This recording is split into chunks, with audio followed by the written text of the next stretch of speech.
Ceci est un livre audio autogénéré par Google. Ce livre est le 168e livre de la.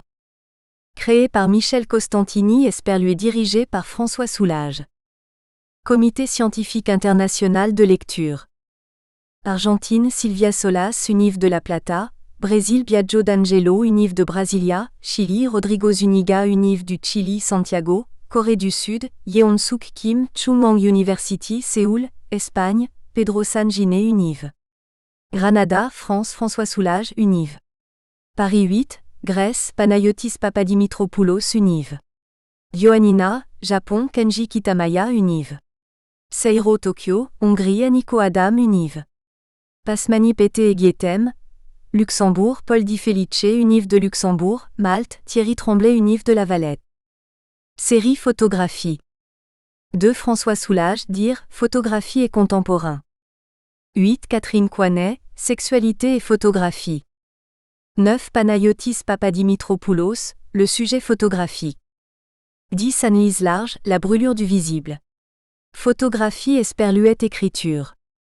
15 Michel Jamais, Photo manquée. 16 Michel Jamais, Photo réussie. 19 Marc Tamisier, Sur la photographie contemporaine. 20 Marc Tamisier, Texte, Art et photographie.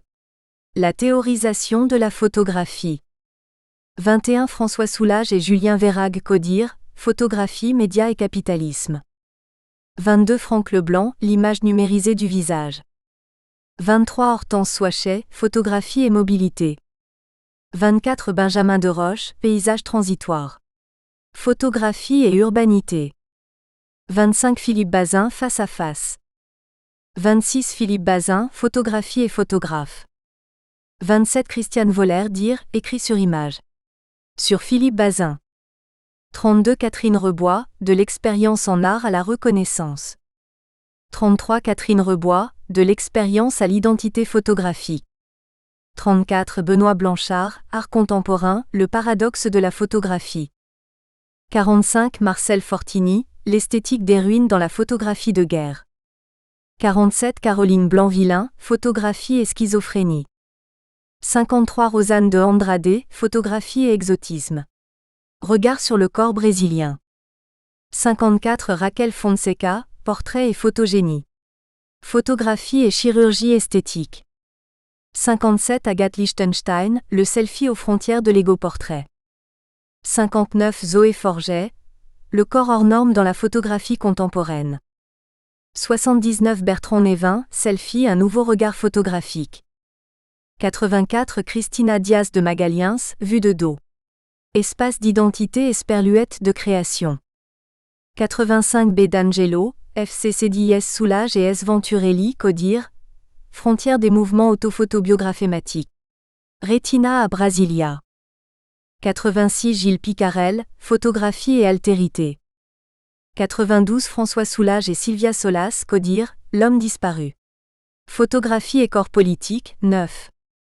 95 Alejandra Niedermayer, La femme photographe en Amérique latine. 97 Bruno Zorzal, Les photos, un matériau pour la photographie. 98 Bruno Zorzal, Esthétique de l'exploitation photographique des photos déjà existantes. 99 François Soulages Dire, Image servile, image critique.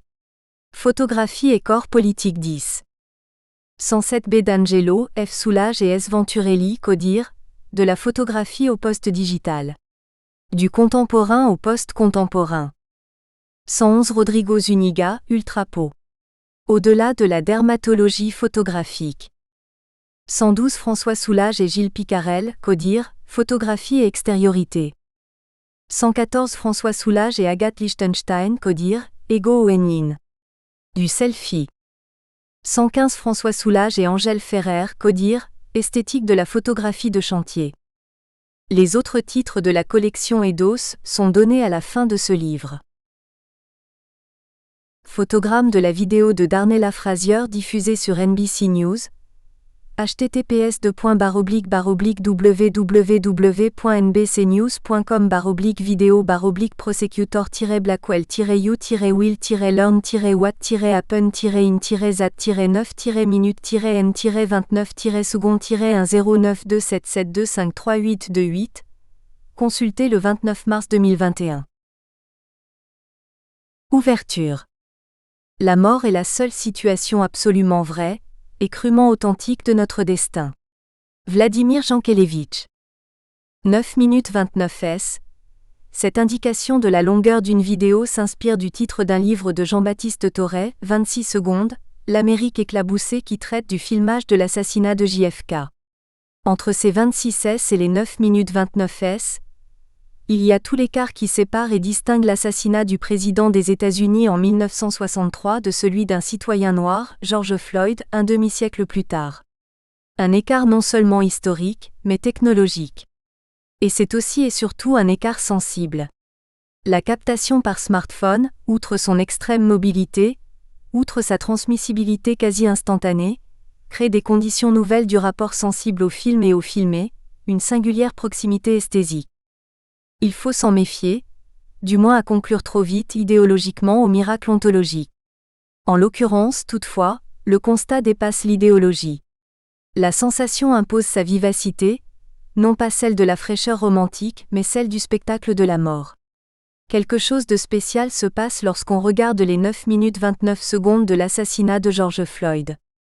À l'empathie qui s'ensuit, étant donné le corps torturé que la vidéo expose, s'ajoute l'épreuve de l'instant décisif où une vie passe à trépas.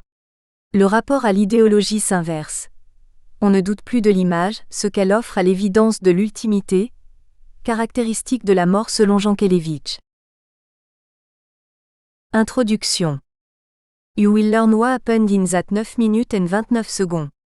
I'm going to show you the video evidence. You can see it for yourself without lawyer talk, lawyer spin, lawyer anything. Vous allez apprendre ce qui s'est passé pendant ces 9 minutes et 29 secondes. Je vais vous montrer la preuve vidéo. Vous pouvez le voir par vous-même sans discours d'avocat ni truc d'avocat ni rien d'avocat du tout. En ces termes, le procureur Jerry W. Blackwell proposa au juré du tribunal de Minneapolis de voir la preuve vidéo du meurtre de George Floyd par Derek Chauvin lors de la première journée du procès de ce policier, le lundi 25 mai 2020. L'audience étant télévisée comme toute la suite du procès, le monde entier accéda à cette vidéo evidence qui, comme le procureur le dit, était d'une valeur probatoire plus forte que tous les plaidoyers ou toutes les astuces d'avocat. Un film de smartphone au format vertical, aussi médusant qu'irréfragable. Un document d'une rare force, à la limite de l'insoutenable. Par-delà la preuve, un événement, une expérience, un trauma, le martyre d'un grand corps mourant et par-dessus tout l'acmé sidérante de son dernier souffle. D'autres films, pris de ces multiples points de vue qu'engendre la polyphonie pullulante des captations numériques, caméra piéton comme caméra surveillance, exhibent l'agression policière. Elle la montre disproportionnée, dérisoire au regard du délit, l'usage d'un faux billet dans une épicerie. Elles attestent l'absence stupéfiante de réaction des policiers, ne serait-ce que compassionnelle, à des signes cliniques évidents et à une lancinante supplication ponctuée du fameux appel à l'aide. Et can't breathe. Mais aucun de ces films ne rivalisera jamais avec les 9 minutes 29 secondes de la mort en direct. Ce kairos ultime qui me glaça d'un effroi dont, obstrué dans la gorge, le cri resta mutique. Passé l'émotion du moment, le silence s'entêta, l'esprit piétina comme après un accident. Vint ensuite ce sentiment étrange où luttent l'exigence de la pudeur et le désir de parler. Comment en faire un livre? Comment gloser un tel événement? Comme on glose les photographies des corps entassés des génocides, des tas de chaussures des camps de la mort. Cela peut même, outre la description à jamais déficitaire, donner prétexte à scolastique. Peut-on le représenter? Peut-on ou doit-on représenter l'insoutenable, l'irreprésentable, l'ineffable? Peut-on représenter la mort? On peut rallier sans réticence la critique de l'intellectualisme qui soumet l'objet à la distance réflexive, mais peut-on ignorer le défi d'un objet qui nous appelle comme par l'aveuglante ostension d'un soleil noir? C'est le défi de gloser le jet d'une expérience sans le figer. Il y a quelque chose à attraper, tout en le préservant. Bien plus puissante que le soupçon d'une immanence fermée en elle, ou d'une transcendance éventée, d'ailleurs également inaccessible au discours, l'objection du ressenti mérite le pas de côté de la réflexion, prendre le temps de la réflexion, dit-on. Un ressenti sensible qui, par-delà le coup d'œil ordinaire que semble mériter l'image, nous arrête et nous méduse avant de hanter nos jours et nos nuits. C'est cela, au vrai, qui devrait faire l'unique objet de mon livre plutôt que l'image elle-même, ces 9 minutes 29 secondes d'une agonie filmée dont n'est authentique que l'expérience concrète. Mais justement, s'agissant d'images, de cette vidéo verticale à l'aune de la captation par smartphone, la réflexion nous enseigne aussi la limite de l'authenticité. Le cadre de cette image, surtout ce cadre vertical imposé par l'emploi téléphonique, nous rappelle à l'ordre de ce qu'on peut voir, de ce qui est vraiment là devant nos yeux, non pas le réel, mais sa représentation. Je ne puis en aucune manière feindre d'être ou d'avoir été le témoin de l'agonie de George Floyd en son lieu propre. Je n'étais pas là, bien entendu. Le 25 mai 2020 en début de soirée, à Minneapolis, Minnesota, à l'intersection de Chicago Avenue South et East 38e Street. Diderot recommandait qu'au théâtre et en peinture, le spectateur fût un témoin ignoré de la chose. C'est là exactement mon statut. Chez moi, bien au creux d'un fauteuil devant un écran de télévision, je regarde de loin une vidéo prise par des témoins réels. J'écoute leurs voix entremêlées dans une sorte de litanie oppressante, car eux, témoins sus de la chose, ils ont vécu présentement l'agonie. Témoins sus et en même temps ignorés puisque leur supplique laissa les policiers indifférents. Voilà en tout cas un étalon imparable pour la mesure de ce qu'on est devant l'image. Absent du réel qu'elle montre, présent à son simulacre, on y participe dans l'après-coup d'une captation soustrayante qui motion picture simule la reviviscence de résidus d'une tranche de vie. Chapitre 1, le kairos de la mort en direct. Une suite d'énoncés qui convergent vers l'acceptation d'une explication. Tel est le chemin qui va de la démonstration à la preuve. Un chemin qui peut être long et sinueux, semé d'embûches autant que ponctué de succès. Le procès s'identifie à cette sorte de parcours. Celui de Chauvin n'a pas dérogé à cette règle. D'aucuns se sont même étonnés qu'en comparaison de l'intense émotion suscitée par l'assassinat de George Floyd, les procureurs aient pu mettre en place un processus démonstratif si progressif, si appliqué, comme on dit d'un élève qu'il s'applique, si délibérément et désespérément froid. Du moins à négliger les 9 minutes 29 secondes de la vidéo evidence. Elle est vite apparue, dès le plaidoyer inaugural de Jerry Blackwell, mais soudainement en porte-à-faux avec son énumération des énoncés de la démonstration. Non point qu'elle les eût contredits, la sorte de preuve qu'elle représenta était d'une toute autre nature, au point même qu'on puisse y voir l'antagonisme de deux démarches de l'esprit. L'une qui se méfie des sens, source de la sensation, de la perception et du sentiment, l'autre qui leur accorde pleine confiance, l'une qui repose sur le raisonnement et la preuve par démonstration, l'autre qui recourt à des voies plus directes de la connaissance, à ce qu'on voit ou intuitionne, l'une distanciée et rationnelle, l'autre émotionnelle et empathique. Cette vidéo evidence eût pu n'être qu'un à-côté distractif. Une friandise ajoutée au mets principal, consistant et déterminant, n'était qu'une fois lancée elle vint au-devant de la scène, accaparant l'esprit en même temps que l'écran. On peut conjecturer que les membres du jury populaire n'ont guère pu arracher les 9 minutes 29 secondes de leur esprit d'un bout à l'autre du procès, comme elle n'a cessé depuis de m'obséder. De toute évidence, l'émotion intense qu'elle devait susciter à coup sûr pesa lourdement d'une façon même décisive dans la crédibilité du reste des plaidoyers, confortant censément la démonstration, jusqu'à même la rétrograder au second plan. Au vrai, la vidéo evidence eût suffi, et on eût pu se contenter de trouver superflu tout le reste du procès, n'était son rituel et la philosophie qui le sous-tend celle indispensable des institutions juridictionnelles qui gouvernent le dispositif des parties opposées de l'accusation et de la défense, et organisent une procédure contradictoire.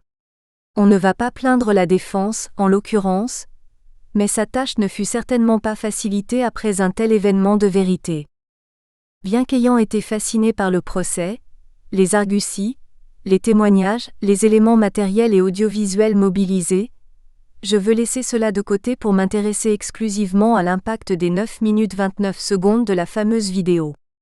J'ai reçu, en contrepartie de mon désir de suivre le procès par une sorte d'appétence envers la logique, l'opportunité de vivre ces 9 minutes 29 lors de leur diffusion intégrale, J'ai reçu l'électrochoc de l'extraction cruciale d'un moment de réel, sans la mise en scène d'un quelconque démiurge, l'appareil tout juste brandi par une jeune femme là par le hasard de la vie.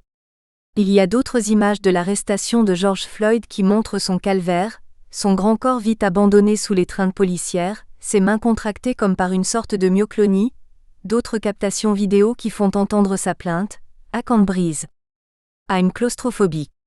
Mama. » Mais les 9 minutes 29 nous mettent face à face avec l'instant d'un kairos, le plus dramatique des kairos. Ce kairos, c'est le kairos de la mort. Kairos, ce mot est attaché à mon esprit, y est collé même. Il revient quand je pense maintes situations. L'origine médicale, depuis le premier et le plus célèbre des médecins, Hippocrate. Il est particulièrement approprié à la crise épidémique, en considération du basculement des destins individuels que le virus mène au bord de la mort, ou encore, Aristote l'avait vu, des décisions à prendre. Nous espérons que vous avez apprécié cet aperçu.